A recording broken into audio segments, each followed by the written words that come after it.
How's it, everybody? Welcome back to the Nomasburg region. Sanctum Gamer here, episode 15, and today we're starting off with the tram network. Now, it's something that I have been putting off for quite a while, and now that the town is complete, I have taken the time now to upgrade some of the roads around and have the tram network in place. As I've mentioned in the previous builds, the whole tram network really came from a suggestion from one of the viewers, I suppose, that had said that they would like to see a tram running right through this roundabout that I'm currently working on. So the entire thing was inspired by that. I don't know what their name is. I think it just says 01 on YouTube. So thank you. I saw your comment from the last video as well. Thank you for the suggestion, and you can hang on or hang in there for the cinematics, because I make sure that I include a shot of the tram actually going right through this roundabout. So we start off with the tram network. I've basically upgraded a lot of the roads in the main downtown of this town, if we should call this a downtown. I mean, it's so small, but anyway, we've upgraded a lot of the roads, and then we'll upgrade the ones that go through the residential areas. So this is the first set of residential areas that we built for this town, and then create sort of the area where it ends off on the outskirts. So this is going to be just a blending of the suburbs out into the rest of the surrounding area, and I wanted the tram to basically come this far out because there's quite a lot of houses around here, so it only made sense that it gets expanded out to this area as well, so that the residents in and around the space can get easy access to the town center, I suppose. So this is the routes that I put out. This was a single route, which initially I had wanted to have the tram basically run on a single route throughout the town. But after everything, I modified this and made it 2 routes. So the route that you're currently seeing basically stays as it is, but then I added another one that runs in the opposite direction. So counter flow to the direction of the same one. I didn't put it in here. Initially, I thought I was going to have just that one tram line, but then after the fact, I decided to put in 2. So from this point, I didn't like how I had laid out these roads. This place was just going to be way too dense, because I wanted this to be a little more sparse and blend out into farmlands. So we're going to spend a bit of time just blending all of this out. It's stuff that I've done many times before. I don't think there's a lot to talk about. So I will let some music play, and then I will come back in when we actually start working on the distribution center.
Okay, so this is where I lay the outline for where I want the distribution center to go. Now, for those who don't know, I've got a channel on my Discord server called Sanctum Should Build. And this got set up a while back. And I basically ask members on my Discord server to give me suggestions of things that they would like to see me build in all the different cities that I work on. So you can give a suggestion and state which city you'd like to see it in. And I try to look at those suggestions from time to time to take inspiration, and where possible, I will try and incorporate those into the stuff that I am doing. So this build of this distribution center was suggested by someone called Yeetlord. I hope I've pronounced your name right. And Yeetlord basically suggested that I build a large grain distribution center. So initially, or let me not say initially, the suggestion was for it to be in the town that we just finished. But when I saw the suggestion, I had already built the bulk of the town, and there was nowhere that I could easily place it in. So I decided to try and build it, but instead of it being in the city, I would put it just on the outskirts. Well, not the city, the town. I would put it on the outskirts of town. And basically, yeah, I thought it fit in very, very well in terms of having these large silos and this massive warehouse looking structures that basically serves as a spot in the region where a lot of the grain and stuff that is farmed is basically shipped to and shipped out to the rest of the region, or people come here and buy in bulk and stuff like that. So I wanted to include a cargo train terminal to show that with all the grain that comes in here, a lot of it also gets exported out to the rest of the region. And this could also act as a point where some imports also happen. But the main thing is, this was an idea that came from Yeetlord. So I want to say big thank you for the suggestion. And I've decided to just name the entire area after the suggester. And every time I take an idea that somebody suggests, I will basically name it after them, either the area or we'll put some kind of a story together to say thank you to that person. So yeah, the whole center it's fairly big. I made it an industrial farm as well, because I really want this thing to generate money. And it makes sense also to me, and in terms of the stuff that I've also seen on Google Maps, is where there is such a large distribution center, especially in the rural areas, it's usually surrounded by a large farm of sorts. So in this case, where this is a huge grain distribution center, you can imagine a large farm around it where all of that grain is basically farmed. So I decided to surround the entire place with this massive farmland and expanded on it as well to take advantage of the industry's DLCs basically, and have as many farms as possible in and around the area. I also tried to put down that fish industry, or the fish factory. If you might recall, a couple of episodes back, I mentioned that we keep getting so many fish caught by the harbors that they don't know what to do with the fish, and I keep getting this message saying there's too much fish, there's not enough buyers. So I thought I could put one down here and hope that it would basically import a lot of that fish and use it. But that doesn't really work. I think this fish factory is way too far out. So the fish factory is towards the top right of the screen. You can just see its head just poking out there. So it's always not getting fish. I think it's too far out. So I'll have to re-look at how I do that in order to handle my fish industry a bit better. But otherwise, placing all these farms here, if you notice, still work quite a lot in the red from a financial point of view. And I decided to have a look at the map, or at least have a look at what we've built so far to see where all that money is going to. And the bulk of it is actually going to the power plant that we built back in the very first episode. And that's because a lot of the buildings there cost a lot of money to run. But it's producing so much electricity that the entire region doesn't even need it. I think the power plant is producing something like 2,000 or 3,000 megawatts of electricity, and everything we've built so far is only using like 150 kilowatts or whatever it is. I don't know what the numbers are, but basically it was a whole lot more than what is needed. So I took some time to go and turn off some of the buildings. I mean, the structure still stands and still looks exactly the same way. But by turning off a lot of the buildings, I was able to free up quite a lot of cash. So you'll see by the end of this episode that we go all the way down from negative 60 something thousand down into the 40s and sometimes even into the 30s. So that was at least a big plus for me. I just need to be a bit more aware of the stuff that I'm putting down and just turn off buildings when I'm not using them. Especially, I know I build for beautification, but I still think it might be a bit practical. Anyway, around here, I thought I would put down the farmlands to start getting some animal products, because I want to put down some additional factories that need animal products. So there's a lot of crops and stuff that's being produced but next to no animal products. So with this, we get quite a lot of that now happening. And I put down some warehouses around here just to take all the excess produce, because this one was producing a lot of product and exporting it.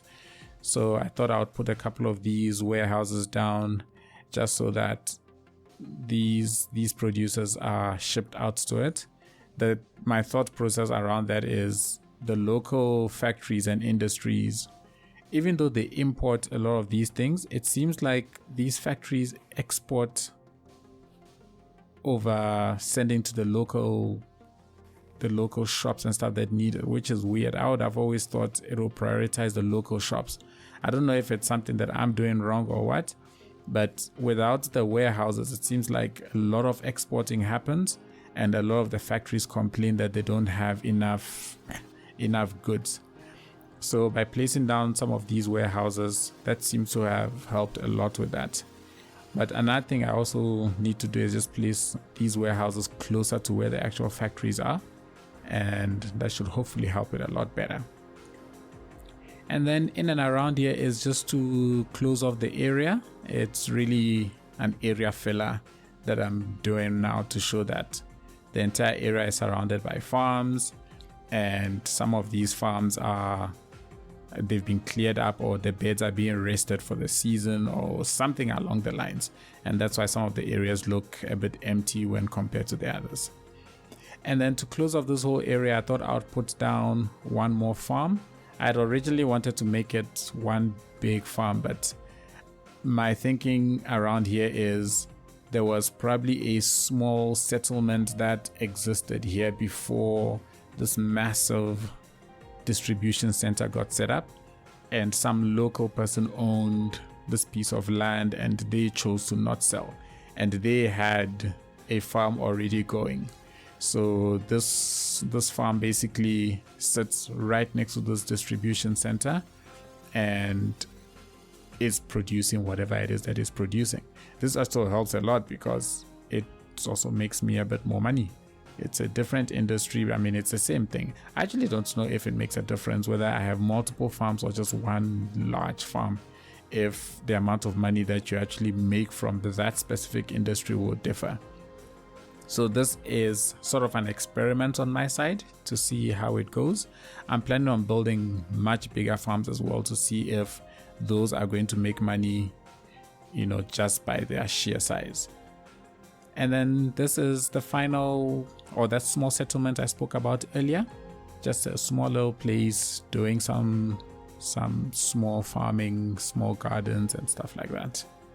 And yeah, that's basically it. This is Yeetlord's Green Distribution Center. And I'm definitely looking forward to picking out more ideas out of my Discord server and implementing them whenever I can. Another thing I noticed is these trees are extremely dark, these leafy trees. And I don't know if it's the shading on them or what, but they look extremely, extremely dark when compared to things like the oak trees by Mr. Mason. So I'm assuming that there is something that is different between them that just makes them stand out so much. I don't know. But because of them, cranking down my SSO settings is... it just makes it makes everything else look too light. And then when I set my SSO settings to the way they are, then these ends just look too dark. I don't know. I'll play around with it. Anyway, that's everything for this episode. I hope you enjoyed it.